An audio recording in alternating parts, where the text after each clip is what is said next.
السلام علیکم، امید کرتی ہوں آپ سب خیریت سے ہوں گے۔ آج میں کافی دنوں کے بعد ولاگ ریکارڈ کر رہی ہوں۔ میں فیصل آباد میں نہیں تھی، I was out of station. میں پہلے فیصل آباد سے گوجرانوالہ گئی، گوجرانوالہ سے میں اسلام آباد ٹریول کر کے گئی، اسلام آباد سے سیم ڈے واپس گوجرانوالہ اور گوجرانوالہ سے فیصل آباد۔ It was a long tour اور بہت ہی ہیکٹک۔ ایک ضروری کام سے گئی تھی اور جتنا میں ایکسائٹیڈ ہو کے اس کام کے لیے گئی تھی اتنا ہی زیادہ میں ادھر جا کے ڈس اپوائنٹ ہوئی۔ آپ کو بعد میں بتاتی ہوں کہ میں کس کام کے لیے گئی تھی اور وہ میرا کام کیوں نہیں ہوا۔ اس سے پہلے میں یہ بتاتی چلوں کہ جی سی یونیورسٹی فیصل آباد میں ایوننگ کی بھی میرٹ لسٹ اپلوڈ ہونا سٹارٹ ہو چکی ہے، اور اس کے علاوہ لاء ڈپارٹمنٹ کی بھی سیکنڈ میرٹ لسٹ لائیو ہو چکی ہے۔ اور جو جی سی کے ہاسٹلز ہیں اس پر ہوا کچھ ایسا ہے کہ پہلے رینڈملی الاٹمنٹ ہوتی تھی کہ ایک ہال ہے تو وہاں پہ کسی بھی ڈپارٹمنٹ کے اسٹوڈنٹس ہو سکتے ہیں، لیکن اس سال انہوں نے ایسا کیا ہے کہ 3 ہال کونسلز ہیں تو سب میں ڈپارٹمنٹس کو ڈیوائڈ کر دیا۔ اس ڈپارٹمنٹ کے بچے یہ والے ہال کونسل میں ہوں گے اور یہ والے جو پرٹیکولر ڈپارٹمنٹس ہیں ان کے اسٹوڈنٹس جو ہیں یہ والی ہال کونسل میں ہوں گے۔ اس طرح انہوں نے یہ پارٹیشن کر دی۔ میں آپ کے ساتھ اپنا ایکسپیرینس شیئر کرتی ہوں جس کی وجہ سے میں ابھی فیصل آباد سے بھی گئی تھی۔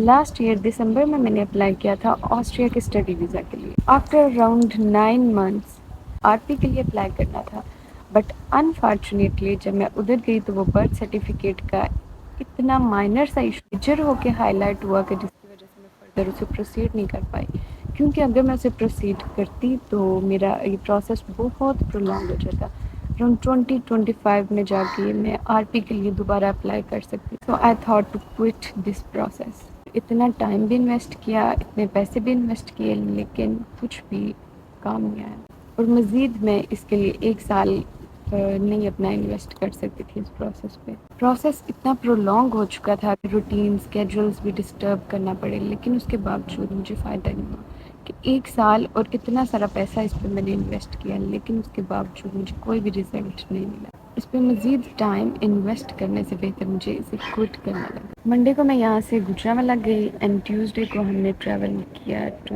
اسلام آباد۔ آسٹریلین ایمبیسی میں نے ان سے 2 بار ریکویسٹ کی، اور لٹرلی میں دونوں بار جب باہر آئی تو آئی واز لائک کرائنگ کہ میرے سے بات نہیں ہو رہی تھی، اور آتے ہی میں نے پہلے پانی پیا اور پھر میں بات کرنے کے قابل تھی۔ جو میرا ایشو ہے وہ برتھ سرٹیفکیٹ کا ایشو تھا، اور برتھ سرٹیفکیٹ میں بھی کیا ایشو انہوں نے ہائی لائٹ کیا کہ یہ جو یورپین ایمبیسیز ہیں ان کا یہ زیادہ پرابلم ہے، باقی جو یو کے، آسٹریلیا، یو ایس اے یہ ان کی ایمبیسیز ہیں ان میں ایسے کوئی ایشوز نہیں ہوتے۔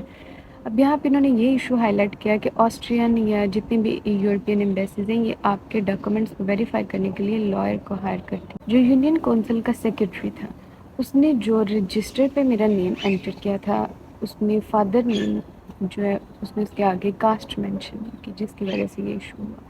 باقی آن لائن ریکارڈز جو تھے اور جو فزیکل ریکارڈز تھے ان دی فارم آف ڈاکومنٹس، اور جو نادرا کے پاس تھے CNIC، پاسپورٹ، ہر جگہ پہ جو ریکارڈ تھا وہ میچ تھا اور پرفیکٹلی فائن تھا۔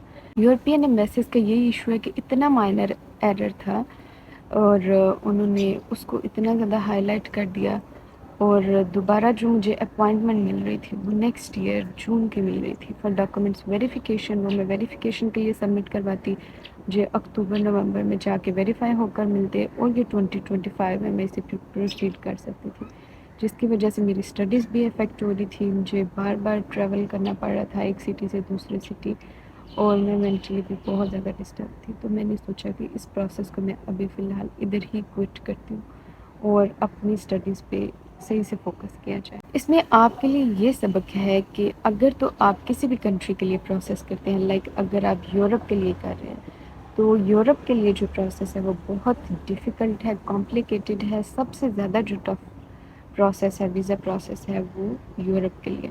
تو اس کے لیے آپ مینٹلی پریپیئر رہیں اور اپنے ڈاکومنٹس جو ہیں ان کو 1 سال پہلے ہی آپ ویریفائی کروا لیں، اور کیونکہ ایک انسٹیٹیوٹ سے تو نہیں آپ کو کروانا ہوتا، کبھی لاہور سے منسٹری آف فارن افیئر سے، کبھی HEC، انٹر بورڈ، ہر جگہ سے آپ کو یہ کروانے پڑتے ہیں۔ تو بہتر یہی کہ آپ اپنے ڈاکومنٹس کو پہلے سے ریڈی رکھیں، اور ان میں اگر کوئی بھی اسپیلنگ مسٹیک کا ایرر ہے تو اس کو آپ ٹائملی سارٹ آؤٹ کریں، تاکہ آپ کو ایٹ دا اسپاٹ جو ہے اتنا کچھ فیس نہ کرنا پڑے۔ یہ جو اسپیلنگ مسٹیکس ہوتی ہیں ان کو آپ اتنا لائٹ نہ لیں، کیونکہ یہ بعد میں بہت زیادہ افیکٹ کرتی ہیں، بہت زیادہ ان کا امپیکٹ ہوتا ہے آپ کے ویزا پروسیسنگ پہ، یا کچھ بھی آپ آفیشیل لیول پہ کر رہے ہو تو اس کا بہت زیادہ امپیکٹ ہوتا ہے. Even if you are applying for scholarships تو اس میں بھی آپ کا یہ جو ہے بہت زیادہ افیکٹ رکھتا ہے. So you need to be very careful. پہلے تو میں بہت زیادہ اپسیٹ ہو گئی تھی اور بہت زیادہ ڈس اپوائنٹڈ تھی، لیکن کیونکہ جب ایک دروازہ بند ہوتا ہے تو اور بہت سارے آپ کے لیے نئے دروازے کھل جاتے ہیں. اور یہی سوچ کے جب کوئی کام نہیں بن رہا تھا تو یہی سوچ کے خود کو تسلی دی جا سکتی ہے. اوکے، تو جو نیکسٹ ویڈیو میں ریکارڈ کروں گی اس میں آپ کو اسکالرشپس کے بارے میں بتاؤں گی کہ ایم فل لیول پہ، انڈر گریجویٹ لیول پہ کون سی اسکالرشپس آپ اویل کر سکتے ہیں، کیونکہ موسٹلی اسکالرشپس ایسی ہوتی ہیں جو کہ فرسٹ سیمسٹر میں ہی آپ نے ان کے لیے اپلائی کرنا ہوتا ہے، بعد میں آپ کو وہ چانس نہیں ملتا. لائک احساس اسکالرشپ ہے، پیف کی اسکالرشپ ہے، اس کے علاوہ ایک اسکاٹش اسکالرشپ آئی ہوئی ہے جو کہ صرف فیمیلز کے لیے ہے.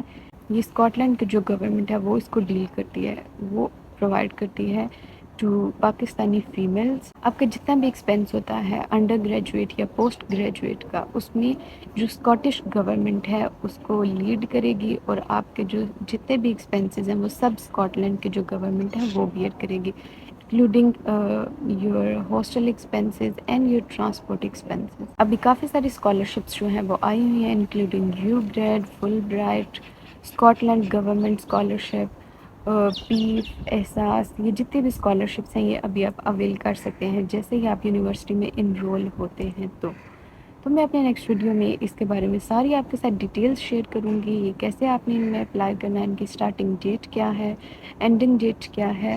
سو اسٹے ٹیونڈ، ملتے ہیں اپنے نیکسٹ ویڈیو میں. ٹل دین ٹیک کیئر، اللہ حافظ.